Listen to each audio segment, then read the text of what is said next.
சேலம் அருகே கவரிங் நகை பட்டறை தொழிலாளியை மர்ம நபர்கள் அடித்துக் கொன்றுள்ளனர். சேலம் அம்மாப்பேட்டை பகுதியைச் சேர்ந்த கண்ணன் பழைய பேருந்து நிலையம் அருகே கல்லாங்குத்து பகுதியில் உள்ள கவரிங் நகை பட்டறையில் வேலை செய்து வந்தார். இந்நிலையில் அவர் கடையில் தனியாக இருந்தபோது வந்த மர்ம நபர்கள் கண்ணனிடம் தகராறு செய்துள்ளனர். அப்போது கடையில் இரும்பு கம்பியால் கண்ணனை பலமாக தாக்கியுள்ளனர். இதில் படுகாயமடைந்த அவர் சம்பவ இடத்திலேயே உயிரிழந்தார். சம்பவம் அறிந்து வந்த போலீசார் இறந்தவரின் உடலை மீட்டு பிரேத பரிசோதனைக்காக அரசு மருத்துவமனைக்கு அனுப்பி வைத்தனர்.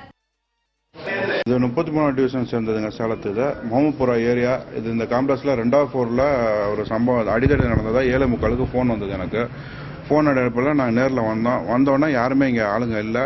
உடனடியாக காவல்துறைக்கு தகவல் தெரிவித்தோம். காவல்துறைகள் ஆய்வு பண்ணிட்டு இருக்காங்க. அவர் பேர் இறந்தவர் பேர் கண்ணன், அம்மாப்பேட்டையை சார்ந்தவர். அவர் ஆசாரிப்பேட்டையில் இப்போ கடந்த 3 மாத காலமாக வேலை செஞ்சுட்டு இருக்காரு.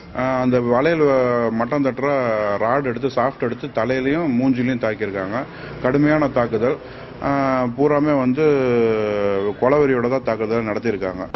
இந்த கொலை சம்பவம் குறித்து போலீசார் வழக்கு பதிவு செய்து விசாரணை நடத்தி வருகின்றனர்.